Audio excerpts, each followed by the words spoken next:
In tonight's edition, the 192 Pacific Engagement Visa highlighted as a flop just before another country is added to be eligible, the decline in IT sponsorship positions for the 482 visa, and we choose the 5 top challenging questions about the 186 Employer Nomination Scheme visa from our viewers' comments.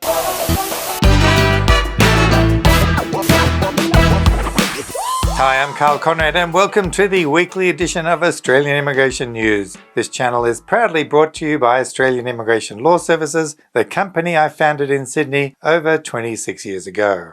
This week, the government announced a new stream to the subclass 192 Pacific Engagement Visa, which introduces a new migration pathway for Tuvaluan citizens.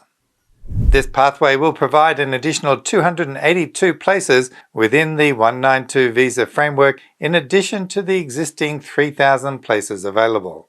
The 192 Pacific Island Engagement Visa has largely been unsuccessful, with only 100 visas granted out of the 3,000 annual places allocated in the government's visa planning level. There is no doubt that the interest is high, with over 56,000 registrations received, and Fiji by far is the country with the highest interest, with 30,513 registrations. The primary reason for the failure for this visa lies in the ongoing employment requirement stipulated in the 192 visa regulations, where it states, either the applicant or the applicant's spouse or de facto partner has a written offer of ongoing employment by a person or an associated entity of the person, the employer, for a genuine position in Australia. Applicants who are lucky enough to be chosen in the ballot have only 120 days to submit their visa application, and they can submit that application without the job offer. However, by the time the case officer processes the application, any job offer they may have received may no longer be valid. Typically, since visa processing takes well over 6 months, most employers in Australia offering genuine positions will not wait that long for prospective employees to arrive. The ABC aired an insightful story on this issue, highlighting the difficulties faced by visa applicants in fulfilling that stringent job offer requirement.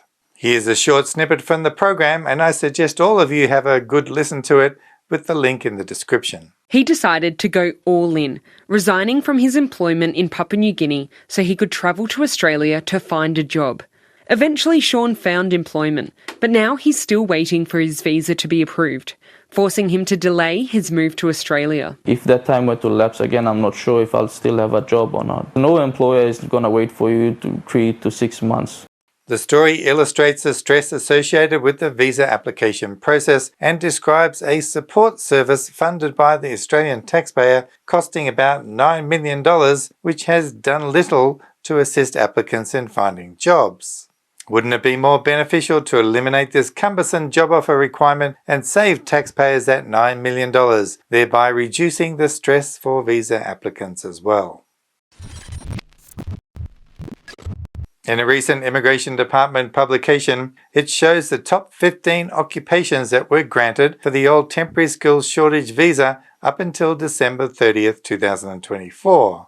It is interesting to note there is not a single trade occupation that made it onto the list. Chefs topped the list with 2,279, reflecting a slight decrease of 5% from the previous year. Doctors and nurses remain fixtures in the top rankings along with motor mechanics. Although there are 3 ICT occupations in the top 15, there has been a significant drop in sponsorship numbers compared to the year before. There has been a 42% decline for software and application programmers, a 47% drop for ICT business and system analysts, and a 36% decrease for ICT support and test engineers. So why the substantial decline? A potential explanation can be found in an article published in September 2023 in the Australian Financial Review titled "Work from Home Era Pushes More Tech Jobs Offshore." The shift towards working from home has made it easier for Australian employers to find comparable skill sets in offshore locations, often at a lower cost. The trend raises concerns about whether the work-from-home transformation inadvertently harms Australian employment opportunities. As stated in the article, while many offshore jobs were brought back to Australia during the pandemic, bosses are now looking back overseas where similar skill sets can be acquired for a fraction of the cost of local workers. This shift certainly has implications for the future of employment in the tech sector. And now it's time for our Q&A session on the 186 visa.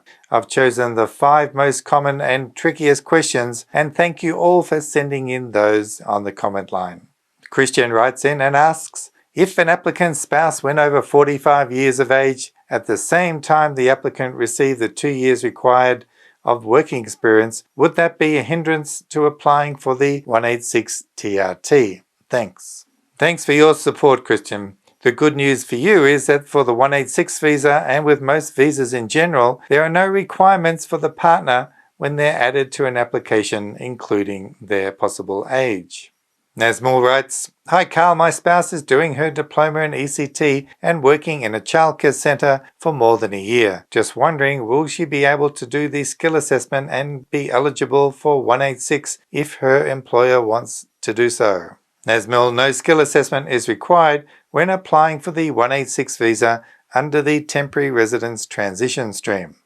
To use the direct entry stream, a skill assessment is necessary along with 3 years of working experience. In her case, 3 years of working as an ECT teacher will have to take place after she has completed the diploma. Nitch writes in and says, I am currently on a 482 visa since 2021 and my visa will expire in August this year. My current employer is happy to do 186, so I started providing them all the requirements since September 2024. Until now, we are still waiting for the nomination approval before lodging my 186 application. Is there any harm simply to launch the application without the nomination approval for the 186? It is very common that after nomination has been applied for by the sponsoring business, visa applicants can lodge their 186 applications afterwards before the nomination is approved. Sometimes visa applicants have to do this before their visa expires, like in your case. Since it seems that you have been on the 482 visa for over 2 years, it is okay to lodge a DRT 186 application whilst waiting for the nomination to be approved. Ming asks, hi Karl, after working for the same employer on the 482 visa and then we get a 186, can we leave the employer after the 186 is granted? For the 186 visa, the employer is required to offer the visa applicant a position lasting at least 2 years from the date the visa is granted. On the applicant side, they must sign a declaration of an intent to work for the sponsoring employer in the nominated position for a minimum of 2 years. This is the expected commitment for this visa program. However, it is just an expectation, not a binding condition. Once the visa is granted, if the intentions of either the employer or the visa holders change, the immigration department typically does not intervene. For instance, if you are dismissed 3 months after receiving the visa, or if you receive a more attractive job offer elsewhere, the department generally does not involve itself in these post-grant changes in circumstances. That said, general cancellation powers do exist for all Australian visas, particularly if false information was provided. For example, if a visa holder never truly intended to fulfill the 2-year commitment, this would constitute a false declaration, potentially leading to visa cancellation. However, proving that a change of intent occurred before the visa was granted is a considerably more complex issue. And the last one, hi Karl, I have an employer who I know very well who likes to sponsor me for the 186 direct entry visa. The job is legitimate and he genuinely likes my CV. But if you do labour market testing, there will be no lack of local applicants. I see that unlike for the 482-494, labour market testing is not given as a requirement for the 186 direct entry stream. I appreciate your insights. I'm afraid there's not much of an insight to give, as it's just a fact that labour market testing is not required for any of the 186 visa streams. This is a big plus for many of the employers who do not want the hassle of placing ads on the internet. Remember everyone, the 186 visa is one of the most complex visa applications out there. You should seek professional advice in a consultation format so all the variables can be assessed carefully.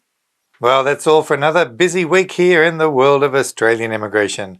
Remember, if you need help, we are always here. You can book an appointment online or just pick up the phone. As always, take care out there and I will see you next time. So bye for now.